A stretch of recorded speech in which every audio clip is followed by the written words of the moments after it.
आज आप सबको तकलीफ इसलिए दी कि इस आज़ाद भारत का सबसे बड़ा नरसंहार 1984 का दिल्ली का कत्लेआम और उसके जो मुख्य दोषी कमलनाथ को कांग्रेस ने पंजाब में इंचार्ज बनाया और पंजाब के प्रेसिडेंट कैप्टन अमरिंदर सिंह का कहना है कि उनके कहने के ऊपर बनाया कि उनको एक एक्सपीरियंस्ड पॉलिटिशियन की जरूरत थी। ये बहुत ही शर्म की बात है कि इस तरह के व्यक्ति को पंजाब में जाके इंचार्ज बनाना, इसका मतलब क्या ये कन्वे करना चाहते हैं कि वो अपने जैसे एमएलए कैंडिडेट वहां पे चुनेगा। आज आपको क्योंकि कमलनाथ बयान दे रहा है कि मेरे अगेंस्ट कोई चार्ज नहीं है, अमरिंदर जी कह रहा है कि कमलनाथ के अगेंस्ट कुछ नहीं है, उसकी इन्वॉल्वमेंट नहीं है, वो कमलनाथ को क्लीन चिट दे रहा है। और ये अमरिंदर का आज का अखबारों में बयान है कि कमलनाथ का नाम पहली बार 2010 में आया। मगर मैं ये कैप्टन अमरिंदर सिंह को, जो कांग्रेस के प्रधान हैं, उनको ये बेनती करूं कि आप जैसे लीडर को पहले कम से कम फैक्ट्स देख लेने चाहिए। इतने बड़े नरसंहार पे बयान देने से पहले कमलनाथ का नाम पहली बार अखबारों में 2 नवंबर 1984 को आया। 2 नवंबर 1984 को इंडियन एक्सप्रेस में कमलनाथ का नाम आया। संजय सूरी रिपोर्टर थे जिन्होंने कहा कि कमलनाथ वहां रकाबगंज गुरुद्वारे पे जो मॉब था उसमें मौजूद थे। 3 नवंबर 1984 को कमलनाथ का नाम स्टेट्समैन अखबार ने छापा और स्टेट्समैन ने कहा कि पुलिस कह रही है कि हमें हैरानी हो रही है कि कमलनाथ वहां मॉब में क्या कर रहा था। और वहां पे मॉब ने क्या किया, 1 नवंबर को ये गुरुद्वारा रकाबगंज जो पार्लियामेंट के बिल्कुल साथ है और जहां पे गुरु तेग बहादुर जी के शरीर को का संस्कार किया गया था, वहां पे मॉब ने अटैक किया, गुरुद्वारे को जला दिया, आग लगाई और 2 सिखों को वहां पे जिंदा जलाया। और वहां पे जो गुरुद्वारे के सेवादार थे, स्टाफ थे, वो इकट्ठे हुए, उन्होंने आग को बुझाया और मॉब को मुकाबला करना शुरू किया कि गुरुद्वारे के अंदर ना आए। तो वहां पे ये कमलनाथ की मौजूदगी में वहां पे पुलिस बड़ी गिनती में पहुंची और पुलिस ने वहां पे मॉब को किसी में से भी अरेस्ट करने की बजाय जाके गोलियां चलाई अंदर। जो अंदर गुरुद्वारे में सेवादार मौजूद थे उनके ऊपर गोलियां चलाई और उसके बाद उनको अरेस्ट किया, उनको गिरफ्तार करके लेके गए। और ये कमलनाथ का ये मुख्तियार सिंह जो उस मॉब में मौजूद, जो उन सेवादार जो गुरुद्वारे को बचा रहे थे उनमें मौजूद थे, उनका ये एफिडेविट है। जो एफिडेविट मुख्तियार सिंह ने नानावती कमीशन के आगे दिया, मैं ये एफिडेविट मुख्तियार सिंह का आपको दिखा रहा हूं, उसका नंबर भी ऊपर लिखा हुआ है। अभी आपको कॉपी इसकी मिल जाएगी। उसका मुख्तियार सिंह अब गुरुद्वारा रकाबगंज में अभी भी हैं, वहां पे मैनेजर हैं और उनका नंबर भी मैं आपको दे देता हूं। आप में से जो भी चाहे उनसे बात कर सकता है। अभी मैं आपको पढ़ के सुनाऊंगा एफिडेविट में से, अभी कॉपियां एफिडेविट की आपको यहां से मिल जाएंगी। ये नानावती कमीशन के आगे मुख्तियार सिंह ने एफिडेविट दिया था और मुख्तियार सिंह ने, मैं 2-3 ये आपको पढ़ के सुनाता हूं। यहाँ पे ये मुख्तियार सिंह के एफिडेविट में, the violent mob entered the gurdwara Rakabganj Sahib at 12 noon somehow or the other, the sevadar and the devotees and the staff were able to push back the said violent mob outside the boundary wall of the Gurdwara. One aged 6 gentleman from the devotees came out from the Gurdwara Rakabganj Sahib to pacify with the folded hands, but the said violent mob caught hold of him and dragged him out of the boundary wall of the Gurdwara Rakabganj Sahib. The said aged 6 gentleman was badly injured while throwing stones upon him. Consequently, he fell down. Someone from the mob threw white powder on him and the body of the said aged 6 gentleman started burning. On seeing this, his son ran towards his father to save him from the clutches of the said violent mob, but he was also got injured and set on fire in the similar fashion. The bodies of both the 6 gentlemen were badly burnt and were restless. I, along with the help of the devotees, etc., somehow or the other dragged these 2 badly burnt bodies of the 6 gentlemen inside the Gurdwara premises, and they were still alive at that time.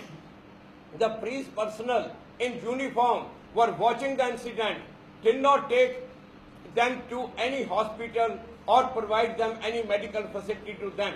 Rather, they refused to take any action against the rioters or provide any medical help to the burnt victims. The A6 gentleman could not survive longer because he was badly burnt. Since no medical help was available or could have provided to the young 6 gentleman, so he also could not survive, and then after 3-4 hours he died. We made a number of phone calls at number 100 but to no avail, but all had gone in vain. Now,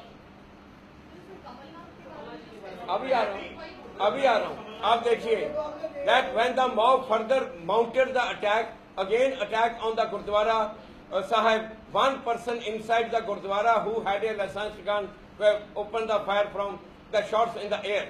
That after some time the mob came with a big force along with the Congress leaders, out of which I can recognize some of them, the Congress leader Kamal Nath and San Sati. On the instructions of the Congress leaders, the police fired several rounds at the Gurdwara Rakabganj side. Till date, the said marks of the gunshot are still visible at the said Gurdwara Rakabganj side. Now, Kamal Nath ये कह रहे हैं, पहली बात तो police record ये show कर रहा है कि कमलनाथ वहां पे उस दिन मौजूद था। वहां पे ये कमलनाथ खुद इसने आके जब इसको एक नोटिस इशू किया गया, इसने खुद अपना एफिडेविट दिया नानावती के आगे और इसने माना, क्योंकि पुलिस रिकॉर्ड में इसका नाम शो हो रहा है कि कमलनाथ वहां पे मौजूद था। इसने माना कि मैं वहां पे गया था और इसने माना कि मैं तो वहां पे क्राउड को पैसिफाई करने के लिए गया था।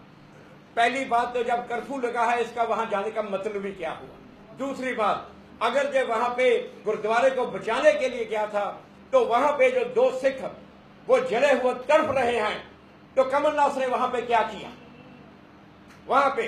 और ये जो क्रिमिनल जूरिस्प्रूडेंस में जब अनलॉफुल असेंबली है उसमें जो भी व्यक्ति मौजूद है वो उसका पार्ट माना जाता है, उसकी रिस्पॉन्सिबिलिटी बनती है अपनी डिफेंस देने के लिए कि वो उसमें क्यों मौजूद था, किस लिए मौजूद था।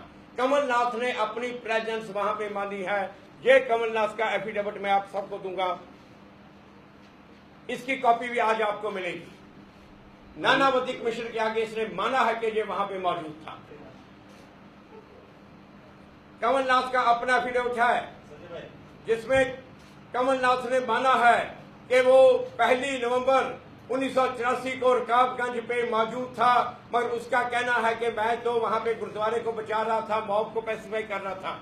तो वहां पे 2 सिख वो जले पड़े हैं, तड़प रहे हैं, 3 घंटे तड़पने के बाद उनकी मौत हुई। तो कमलनाथ क्या कर रहा था? ये एमपी था उस वक्त कांग्रेस का, और इसने यहां तक भी कहा जाता है पुलिस के रिकॉर्ड में कि इसने कहा कि मुझे राजीव गांधी ने भेजा है। और ये कमलनाथ का कहना है कि ये गया था क्योंकि इसको पता चला कि कुछ हिंदुओं को गुरुद्वारे के अंदर इन्होंने पकड़ के रखा हुआ है। पुलिस वहां पे, मुख्तार सिंह ने कहा है, पुलिस वहां पे अंदर गई, जाके सारा देख के आई कि अंदर कोई हिंदू नहीं है। 2 लोग थे वो गुरुद्वारे के स्टाफ के थे, वो भी सेवादारों के साथ लग के गुरुद्वारे को बचा रहे थे, और उसके बावजूद भी ये अटैक कंटिन्यू रहा, ये लगातार। उसके बाद जो संजय सूरी अब वो इंग्लैंड में, लंदन में CNN के रिपोर्टर हैं।